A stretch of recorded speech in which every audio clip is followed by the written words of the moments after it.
आमचं आयुष्यात पुजलेला आहे, पाचीलाच पुजलेला आहे। आम्ही संघर्ष तर सतत करत राहतोय, परंतु हा संघर्ष वेगळा आहे।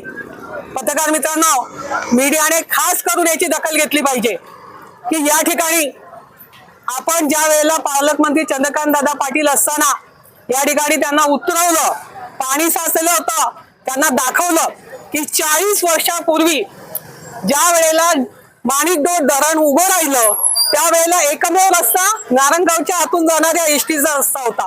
परंतु त्या काळात या गाड्या बाहेर काढायच्या कशा म्हणून इथल्या शेतकऱ्यांनी आपलं दातृत्व दाखवलं, नेतृत्व दाखवलं आणि त्या ठिकाणी तुम्हाला तात्पुरतं काम करायला संधी दिली, रस्ता दिला आणि तेव्हापासून आज तागायत त्यांना न्याय मिळाला नाही।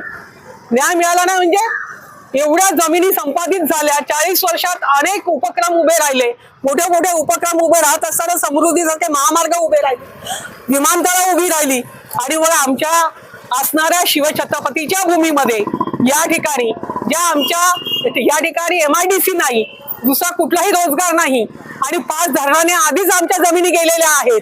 अशा परिस्थितीत रस्त्यांसाठी सुद्धा ऍक्विजिशन करून घेतलं नाही आणि पैसाही रुपया दिला नाही।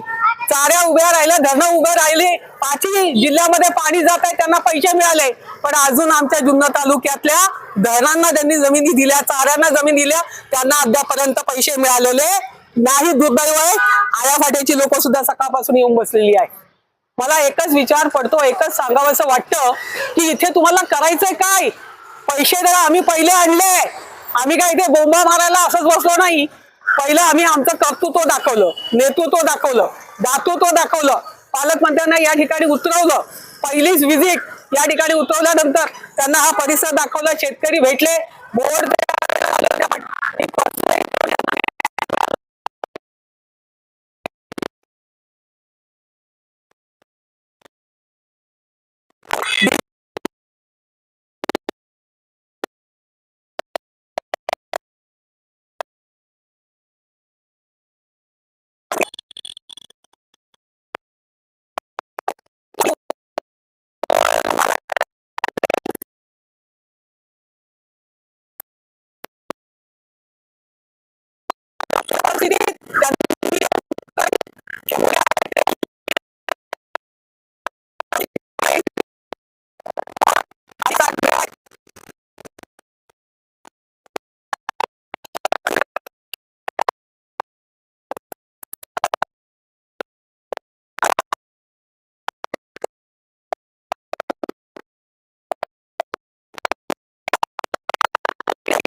लोकांचा विश्वास आहे तो संपादित राहिला पाहिजे, त्यांचे आशीर्वाद आपल्या पाठीशी राहिले पाहिजे।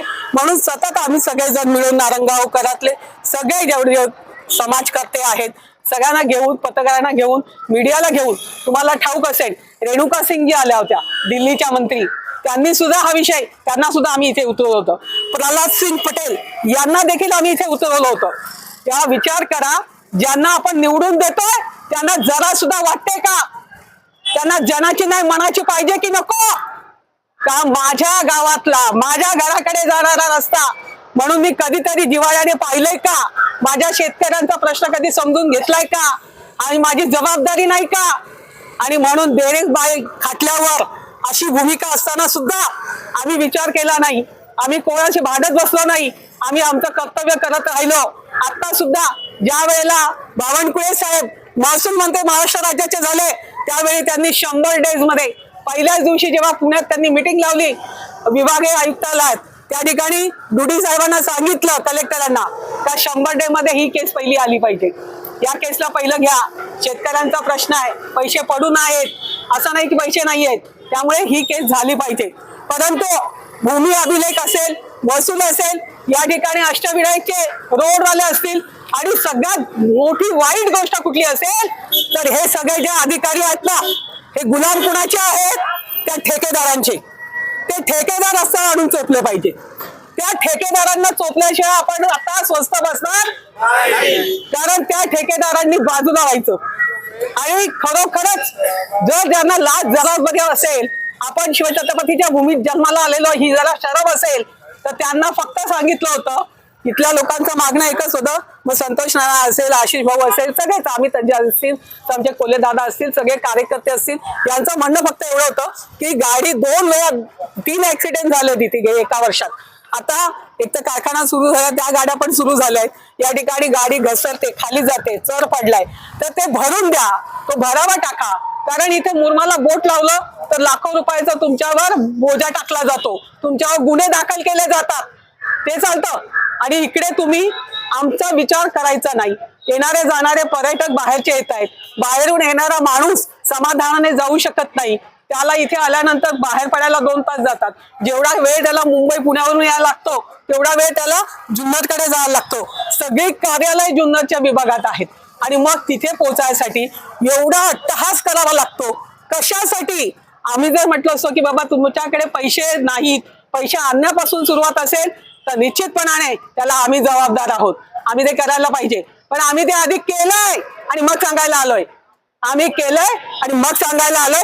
ही प्रक्रिया काही केलं की दुसऱ्या वेळेला मीटिंगला बसलो की रिपोर्ट मध्ये काही ना काही दोष निघालाच पाहिजे. सोमवारी 2:30 वाजता माझी कलेक्टर डुडींसोबत मीटिंग आहे. मला त्यांना तेच विचारायचंय, नेमकी माशी शिंकते कुठे, प्रॉब्लेम आहे कुठे? बरोबर आहे ना? तुमचा विचार करायचा कशासाठी? अहो ठेकेदारांसारखं तुम्ही पैसे देणार नाही ना, मग या प्रशासनाचं करायचं काय? या प्रशासनाचं करायचं काय? या ठिकाणी कोण उत्तर देणारा आलाय की नाही ते सांगा, नाहीतर इथे रस्ता चालू होणार नाही.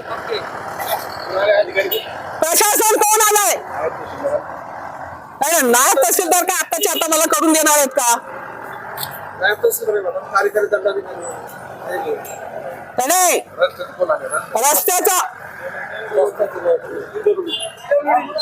PWD नाही, अष्टमी नाही.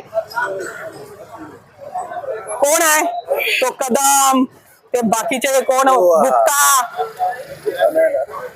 कदम. ए बाबा थांब ना, रोज 2 तास असा केला ना आवाज प्रत्येकाने तर पळून जातील हे सगळे नोकऱ्या सोडून. सांगा कोण आहे? रस्त्याचं कोण आलंय?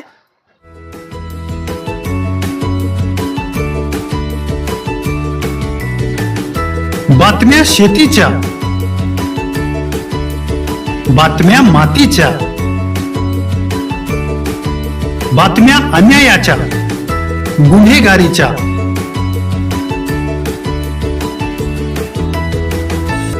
राजकारणाच्या आणि समाजकारणाच्या, शोषणाविरुद्ध बुलंद आवाज, जनसामान्यांच्या हुंकाराची गाज, सत्कार्याला प्रोत्साहन, दुष्कृत्याला अनुशासन, निर्भीड, निस्पृह, सडेतोड, बेधडक आणि रोखटोक म्हणजेच विघ्नहर टाइम्स. शोध बातमीचा, ध्यास सत्याचा. आपलं चॅनल, आपली बातमी. सबस्क्राईब तर कराच, पण बेल आयकॉनवर क्लिक करायलाही विसरू नका.